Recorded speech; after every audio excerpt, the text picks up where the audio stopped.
किसी इंपॉर्टेंट काम की वजह से मेरे पापा मुझसे दूर हैं। आपने ऑल द बेस्ट कहा तो मुझे उनकी याद आ गई। वो हमेशा मेरा कंधा थपथपाकर मुझे विश करते थे। आपको कैसे पता चला कि मैं यहाँ हूँ? और आप यहाँ कैसे? मेरे लिए तो फैमिली का मतलब सिर्फ दो नाम थे, अनुज और आद्या। मैं मेरी बेटी से मिलने आ सकती हूँ, पर मेरी बेटी के पास माँ है। सिर्फ नाम के लिए, क्योंकि अगर सचमुच उसके पास उसकी माँ होती तो आज राही बिल्कुल अकेली नहीं होती। अहमदाबाद की जमीन पर एक नया सपना जन्म लेने वाला है, लेकिन इस बार सिर्फ एक कैफे नहीं बल्कि अनुपमा की पूरी जिंदगी दांव पर है। पास्ट के जख्म, फैमिली के इल्जाम और रिश्तों का बोझ, क्या अनुपमा इन सब के बीच अपना सवी का कैफे खोल पाएगी या फिर एक और सपना जलकर राख हो जाएगा? ये पूरा सीन एक इमोशनल फैमिली ड्रामा को दिखाता है, जहां पास्ट, रिलेशनशिप्स और नए सपने एक साथ कोलाइड कर रहे हैं।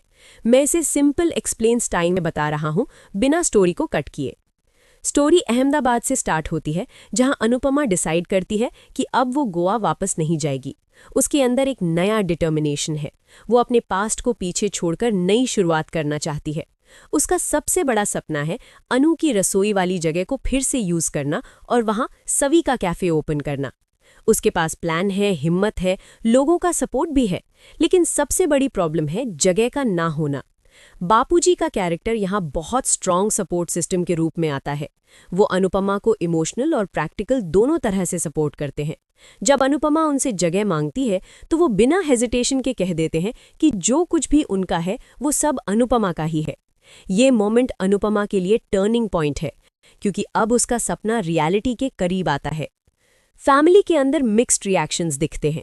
कुछ लोग जैसे किंजल प्रैक्टिकल कंसर्न उठाती हैं कि इतना बड़ा कैफे खोलने के लिए पैसा कहाँ से आएगा।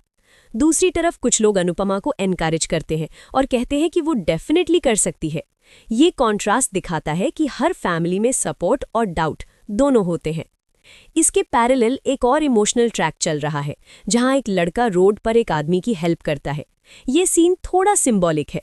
लड़का अपने फादर को मिस करता है और उस आदमी से इमोशनल कनेक्शन फील करता है। वो उससे ऑल द बेस्ट के साथ एक फादरली सपोर्ट मांगता है।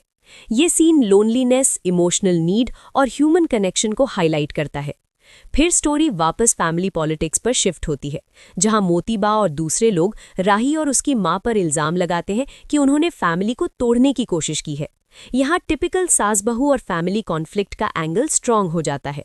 राही बार बार एक्सप्लेन करती है कि उसका अनुपमा से कोई लेना देना नहीं है, लेकिन फिर भी उसे ब्लेम किया जा रहा है।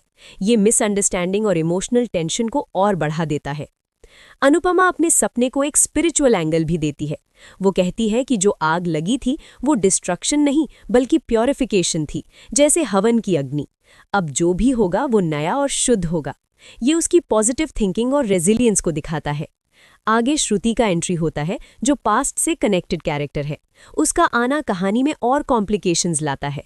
वो आद्या को अपनी बेटी जैसा मानता है और उसका स्ट्रॉन्ग इमोशनल बॉन्ड दिखाता है। इससे पुराने रिश्ते, अधूरे कनेक्शंस और मिसअंडरस्टैंडिंग्स फिर से सरफेस पर आते हैं।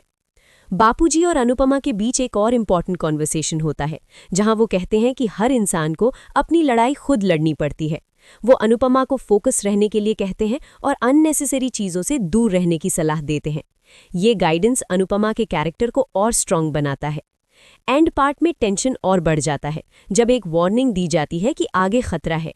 ये अपकमिंग ट्विस्ट का हिंट है कि फ्यूचर में कुछ बड़ा होने वाला है। ओवरऑल ये पूरा सीक्वेंस एक मिक्स है इमोशंस, ड्रीम्स, फैमिली कॉन्फ्लिक्ट्स और न्यू बिगिनिंग्स का। मेन थीम ये है कि अनुपमा अपनी लाइफ को दोबारा खड़ा करना चाहती है, अपने सपने को पूरा करना चाहती है और हर मुश्किल का सामना करने के लिए तैयार है, चाहे उसके रास्ते में फैमिली पॉलिटिक्स हो, पास्ट के लोग हों या नए चैलेंजेस। आग ने सब कुछ जला दिया था, लेकिन उसी राख से अनुपमा ने अपनी नई पहचान बना ली। अब ये सिर्फ एक कैफे नहीं, उसकी हिम्मत, उसका प्यार और उसकी जीत का सबूत है। पर सवाल अब भी वही है, क्या ये नई शुरुआत उसकी जिंदगी को रोशन करेगी या फिर कोई नया तूफान सब कुछ फिर से बिखेर देगा?